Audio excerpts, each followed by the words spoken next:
Good afternoon, and thank you so much for keeping it TV47. My name is Peter Kamau with the latest from all Kalou and all across the country. Welcome, this is TV47 at 4. Thousands of people have turned up to exercise their democratic rights in the All Kalou by-election. DCP Secretary General and Nyandarua Senator John Methu called on security personnel to ensure every police person is identified. Some parts of the area have witnessed chaos as police forced to apply tear gas.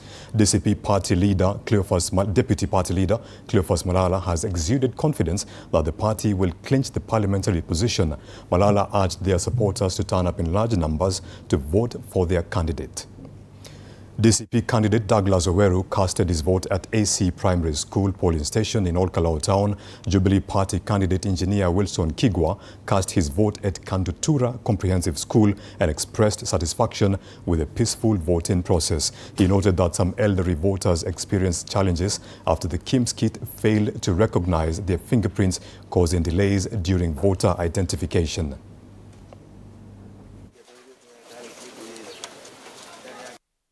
The people are very calm.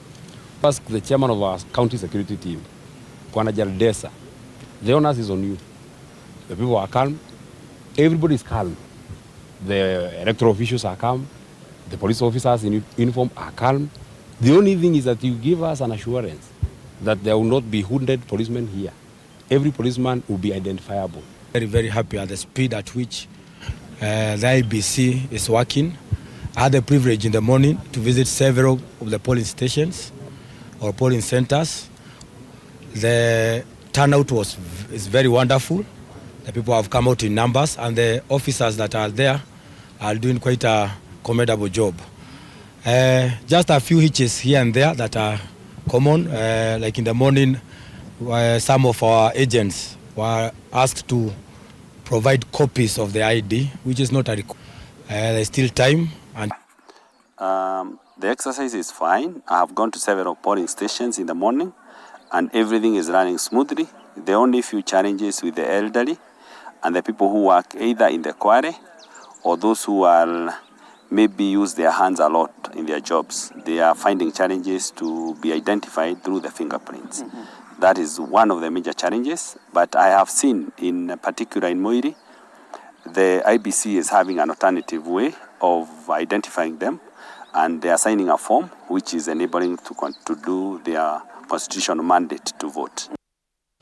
Still in All Kalou, the countdown to the official end of the voting exercise has begun, with voting entering its last hour, soon to pave way for the counting process. Our reporter Laban Muhinda is on standby with a live link to give us the latest from All Kalou. Laban Muhinda, what's the latest from All Kalou?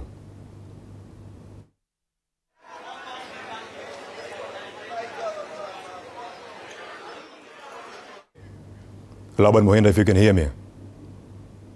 What's the latest from All Kalou?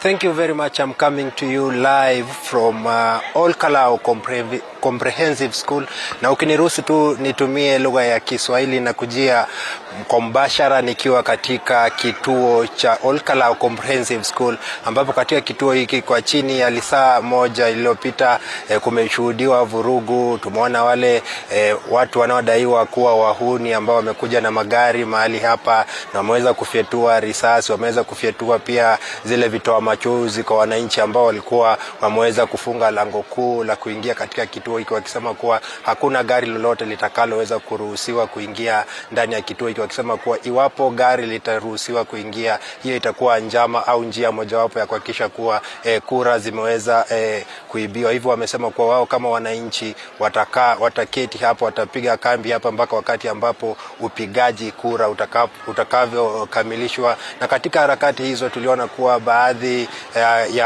ya wale waandishi wa habari vile vile walijipata katika purukushani hizo na mmoja wa waandishi wa habari pia mtambo wake au tuseme kamera yake iliweza kuchukuliwa na wale watu ambao walikuwa wamejifunika nyuso zao, wako wanajulikana ni watu wa kutoka wapi. Licha walikuwa tu wakizunguka huku na magari aina ya Prado. Kwa sasa wacha tujiunge, tuna mkazi mmoja ambaye alikuwa hapa na akashuhudia yale yaliyotukia, tusikie kutoka kwake yapi ilikuwa ikijiri. Karibu tu ndani ya TV47, tuko live TV47.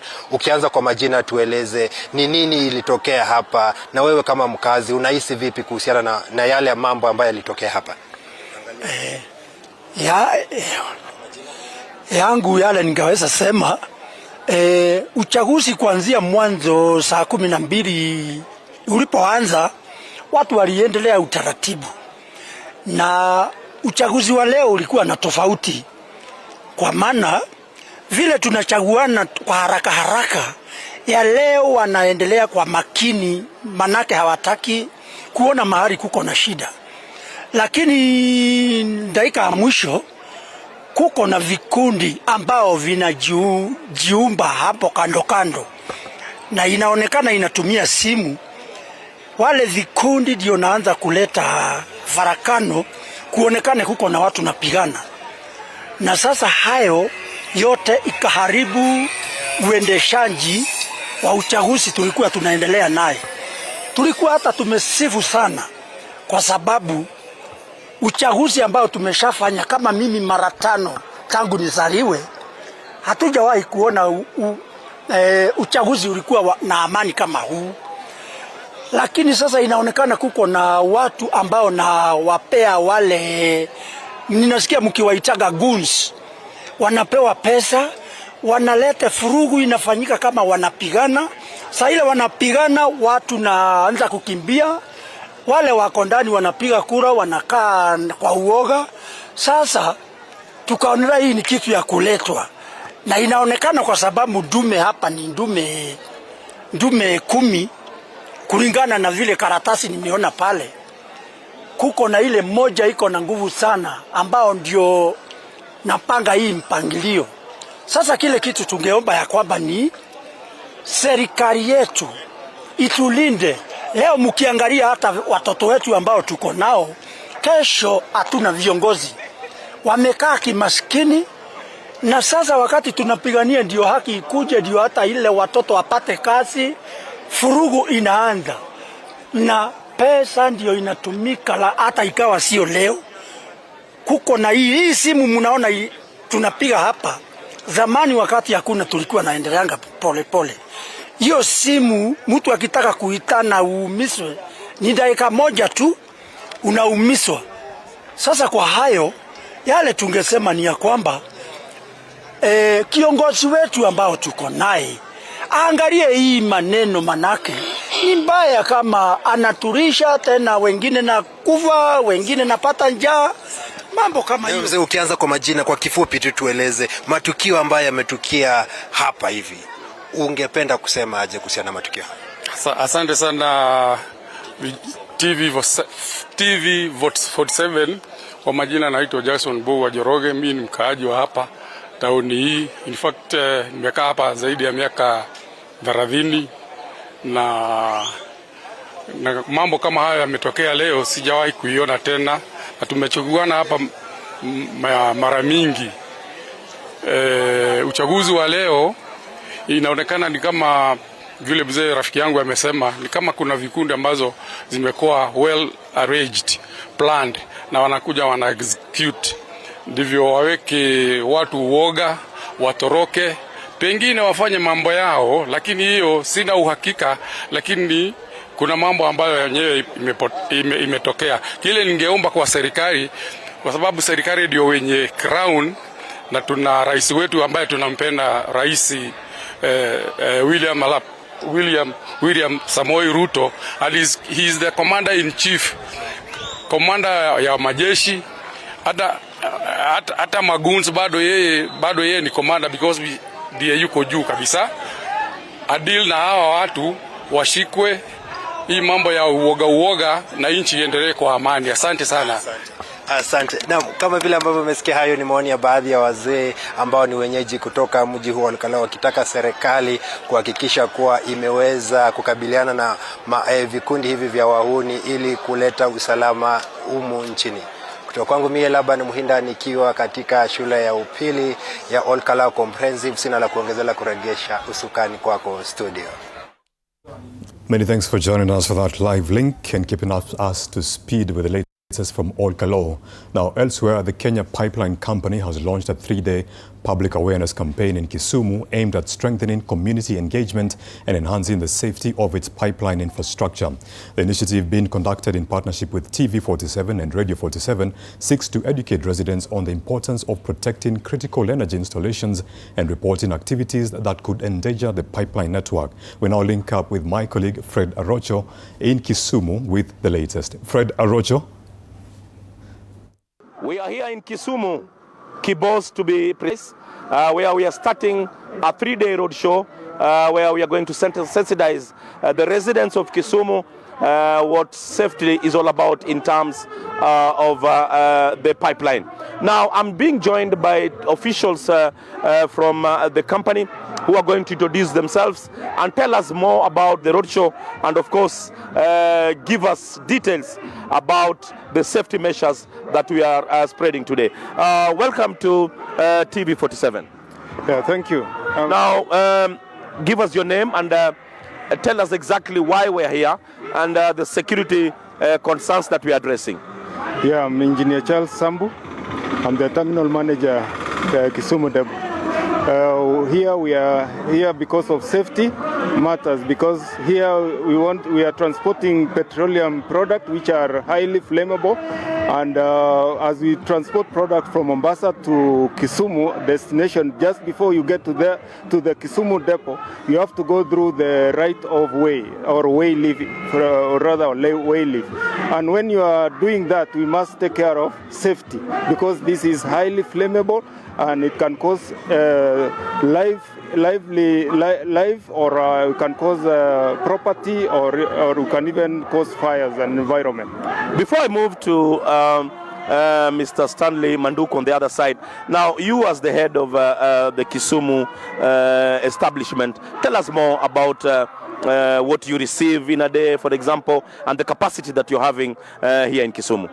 Yeah, we receive 3 kind of grades. That is the diesel, petrol, kerosene or jet, and we serve local markets and export as well. When we deal exports, we do Rwanda, Burundi, Uganda, Southeastern DRC, and Southern Sudan. And we do something like in a range of 5 million up to 12 million liters per day, and when we are loading the trucks. And we receive equally almost the same amount from the main pipelines. Well, thank you very much. Now, he's talked about a very big volume of oil that is being received in this depot. Now, it requires a lot of safety. Now, at this moment, I'd like to bring in Mr. Stanley to tell us more about the exercise that we're having today and expound about the right of way. Thank you very much, Fred. My name is Stanley Manduku. I'm the right of way and civil works manager at Kenya Pipeline. Today's event is a very, very important event. Basically, it's a sensitization. We realize that, as what my terminal manager, pump station number 28, has said, before those volumes are released to people, they have to be transported from Mombasa all this way. And the mode of transportation that we do, we normally use the pipeline. And the pipeline runs through a strip of land that we normally call the right of way. Now, this particular area is very key in our operations. It is key because in the past we've had 3 major incidences. We had the first incident at Mamboleo, where there was an attempted siphoning, and we lost 2 lives. We also had another incident at a place called Koru, where it was also an attempted siphoning. And then the final one was at Lolwe, where it was a successful T junction that was done. And the people around this area, the challenges we've had about the people around this area, the nature of the security issues you're talking about, especially with respect to the siphoning, is through what you call micro-tunneling, and then they go and try to tap the pipes from beneath. And as you are aware, our biggest security in view of the products that we handle is something to do with safety. And safety here, we are talking about safety to human life, safety to properties, and also environmental protection. One of the challenges is that once the product that you deal with seeps to the ground, it brings in a complicated type of remedial action that is required because it will affect flora and fauna and even the underground water. So we are very keen, other than the normal dangers of fires and the challenge of having maybe like loss of life and property, we also have an emerging concern that has arisen with respect to protection of the environment. So this event is very good. I mean, I am happy. The locals have received us very well. You can see how they are happy about what is going on. And for us, it's a score really, because as Kenya Pipeline PLC, our main concern is safety. Safety at all times. Yeah, because we know what that means. Yeah. Thank you very much. Well, thank you very much, Mr. Stanley, for giving us that insight. As you can see, I'm going through the sweat.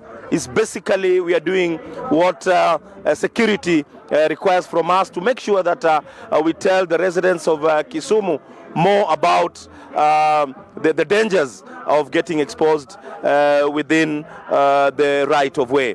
From Kisumu, I'm Fred Arocho.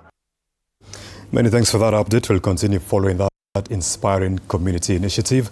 Up next is World Cup Extra with Duncan, Tony Kwalanda and the rest of the team. Thank you so much for choosing TV47. Enjoy the rest of your afternoon. My name is Peter Kamau.